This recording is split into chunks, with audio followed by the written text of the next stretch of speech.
Hey, boss, it's time to release another folding phone, but we ain't got nothing new. What should we do? I think we just throw a new number on the old one and hope nobody notices. Should we make it cheaper though? No. Maybe a bigger battery? No. And you're sure nobody will notice that we're releasing the same phone over again? I mean, Apple does it every year. True. They've been selling the same phone over and over for years now. Alright, Fold 4. Same box, same box. Let's get started.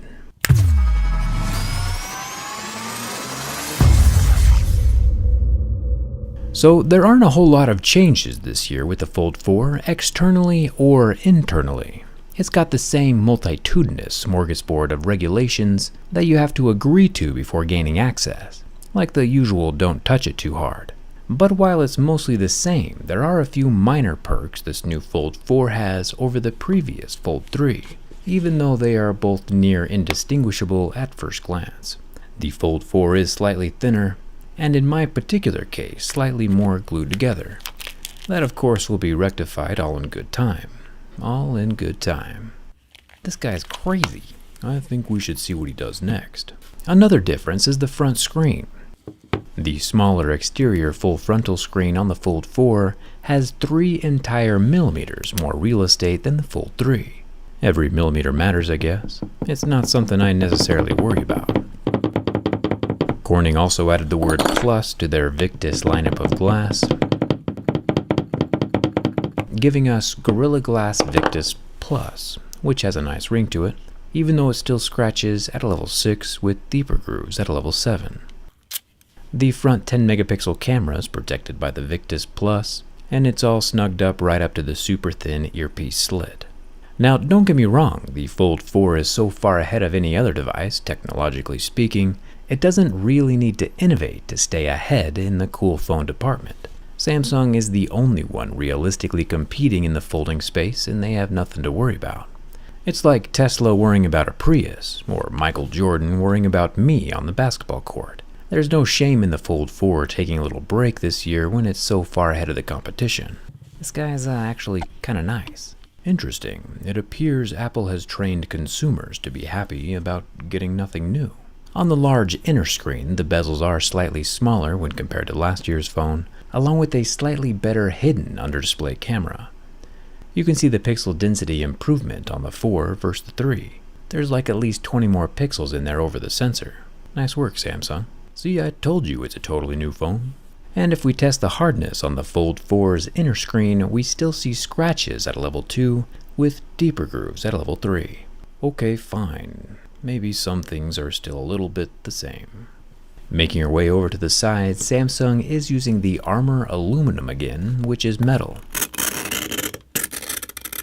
We also have a scratchable side-mounted fingerprint scanner where they should all be. And we have a metal, removable volume rocker. Above that is a plastic patch where I believe the 5G antennas are located. Up at the top, if we close the phone, we can multitask with 2 sides at once. More metal, some microphone holes, and a loudspeaker grill. And Samsung has left a bit of a gap between the two halves so dust and dirt doesn't get smashed into the plastic layers. Thumbs up for that. With so many sides to scratch, I'm feeling like a fruit ninja. But we do find more metal, along with a SIM card tray, and no expandable memory. It does have a rubber ring though, and a water resistance rating of IPX8, meaning that it's pretty impervious to liquids, but has no rated resistance against dust. More on that later. Did he just say dust? This guy is crazy. Down at the bottom we have our 25-watt fast charger, and another loudspeaker with more metal. Finally, the spine.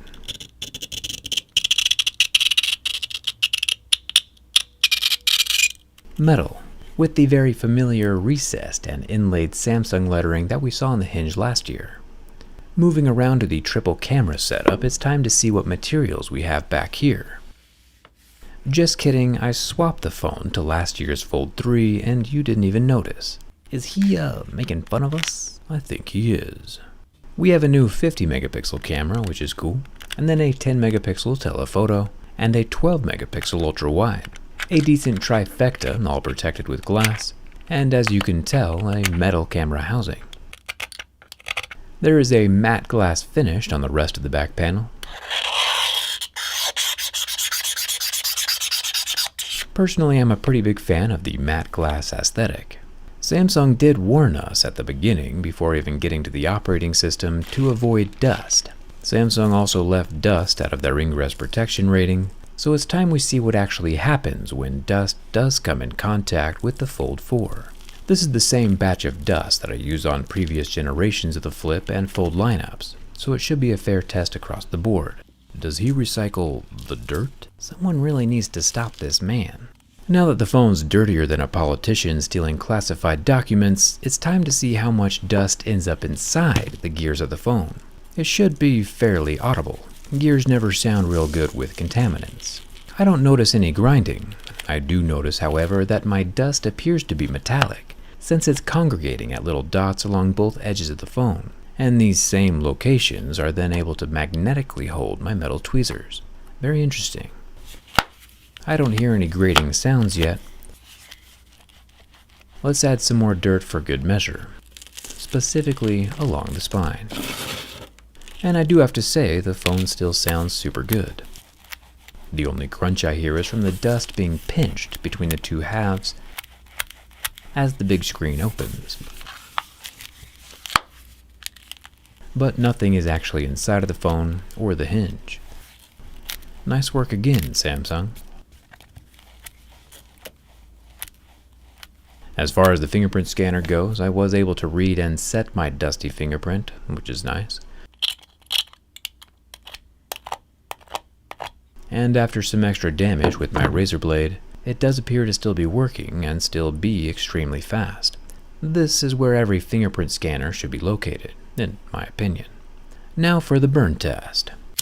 Where is this boy's mother?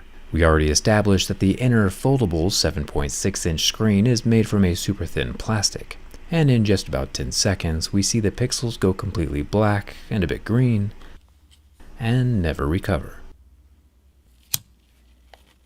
The exterior glass fares a bit better at 16 seconds before the flame leaves a permanent white mark on the AMOLED pixels. I imagine the glass helps distribute the heat, leaving less damage behind from the flame. You know, since fire management is a major issue when selecting a smartphone. I got you covered. Finally, the bin test. Samsung has gotten a little cocky lately, calling this Fold 4 unbreakable on their website. Brave words coming from a Moz 3, but I'm going to be honest, I do kind of agree with them. Each of the previous years this phone's come around and structurally survives, where some other phones do fail catastrophically. May OnePlus rest in peace. And this Fold 3 with a 4 on the box appears to be no exception, rigidly strong in every direction with the phone closed, obviously. If, however, we were to bend the phone in the opposite direction while open, where each and every single one of us expect and almost hope for carnage, there is none. The Samsung Fold 3.4 once again passes my durability test. Dust slams and bends, yet still lives. Yeah, it's a little soft on the inside, but aren't we all? Now, I don't think that this new Fold is going to survive the teardown though, its predecessor for sure did not. So if you'd like to see your phone from the inside while it's still alive, might I suggest one of my teardown skins? D-Brand and I have been working on this teardown project for years now, and we cover nearly every major device. You might be like, if the phone didn't change much, how come there's a new teardown skin for it? And if you keep asking those questions, we'll just release the Fold 3 again next year too. This guy's brilliant, write that down. And yeah, the Fold 4 skin is still full price, even though it only covers 1/4 of the phone. Has this man ever worked for Apple? Link is down in the description. Rumor is there's the new iPhone coming out. I think it's the iPhone 10 version 4. I lose track.